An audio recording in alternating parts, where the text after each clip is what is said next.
She is currently heading the Department of Conservative and Aeronautics at SRM College and Chennai for the past 18 years. She has guided more than 100 postgraduate students in his career. She has more than 125 publications to her credit, majority in index journals and of H-index 24 and I-index of 44. She authored textbooks of materials used in dentistry, which has been most commonly used in all of the institution, and she is a PhD supervisor for SRM Institute of Science and Technology, and a PhD guide for 8 students. And now I invite the speaker of this session, the gracious madam of Professor Dr. N. Mitra Hegde, who is the Vice Dean of A.B. Shetty Memorial Institute of Dental Sciences. He is a teacher of our scientific chairman, Dr. Aravind sir also, and he has been has a huge support and having lots of research works in ICMRs and guided 10 ICMR granted STS projects and 2 ICMR thesis grants, and has National Awards of Golden Tooth Award, Women Dentist Achiever Year, Indian Dental Association of Women Dental Council, International Awards, and more than 6 books has been written by madam, and he has graciously done the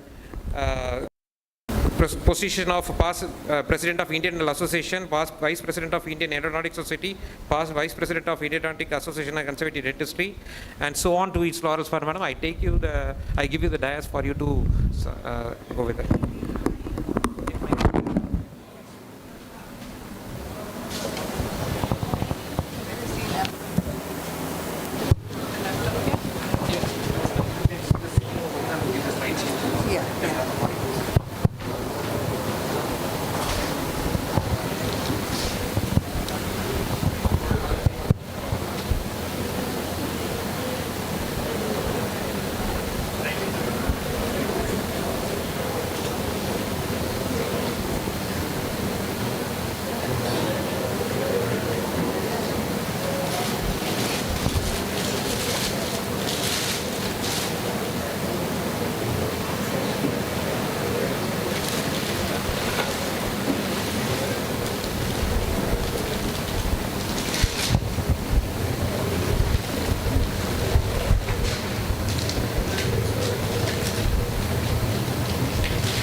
A very good morning to all of you, Chairperson, Dr. Bal Gopal and Dr. Mahalakshmi, and my dear colleagues and students. This presentation today is on role of saliva as a diagnostic tool. And this presentation comes from my institute, A.B. Shetty Memorial Institute of Dental Science, where I graduated, post-graduated, and I've been teaching for the last 32 years. So in this institution is where I started my research on dental caries when I was a postgraduate student.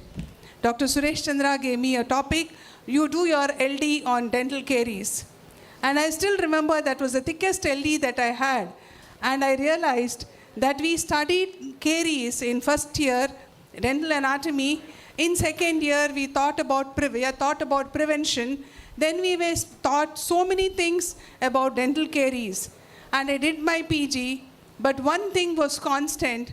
There was caries continuously progressing in most of the patients. The incidence and prevalence of caries was increasing, but there was no statistics. So most importantly, the first thing that we did was finding out the incidence and prevalence, and then came saliva, which was the marker for dental caries.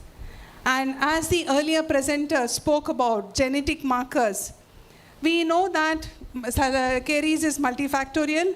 We knew that we have multiple causes for caries. We were told diet, we were told about brushing technique, we were told about plaque, we were told about microorganisms, we were told about so many things about dental caries. But at the end of it, there was one question which I could not answer my patient in the first 2 decades of my practice, is why I am getting caries, even though I take care of it, I do the scaling, I do all the instructions that you follow.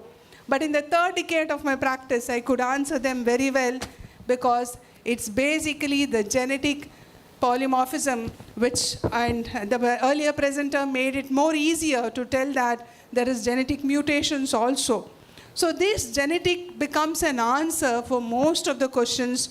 When we cannot answer the questions, we can get back into the genetic level. So that is how we started saliva research, initially as biomarkers for antioxidants, which was my PhD topic. Gradually, it is like when we have a problem, we try to find solutions. We find a solution for that, and we find 10 more problems standing in front of you. And that is how I entered into research of saliva research and dental caries. And I'm just making a presentation of what we have done. We means I started as my PhD topic, and later my postgraduate students continued, and then it is my PhD students and my research fellows who have continued, and that led to the number of papers and which have been published, which is more than 400. So it is we who have done the work together in this institute, and this comes from my institute, A.B. Shetty Memorial Institute of Dental Science. Coming to the topic, saliva. The most important thing of saliva as a diagnostic tool is saliva did not get any recognition in the until 2010. After 2010, the initial recognition of saliva as a non-invasive diagnostic tool started. But only because of good research and papers, now we have a lot of recognition and we get publications in Q1 journals. We always knew that oral cavity is a mirror of the general health of a patient, but now I say that when I look at the saliva of my patient, I can tell what is a systemic condition and is he fit for a dental. I don't even have to do a blood investigation. But I have a doubt, and then I refer the patient for a blood investigation. So saliva can be used as a biomarker, but remember there are multiple components in the saliva which we can use, and the most important now is how we have advanced with research is because of the different types of research which has come as genetic research, which is called as genomics. We have metagenomics, which is advanced research, metabolomics, it is advanced research, and then we have the bioinformatics. This has helped us to have a lot of research in saliva.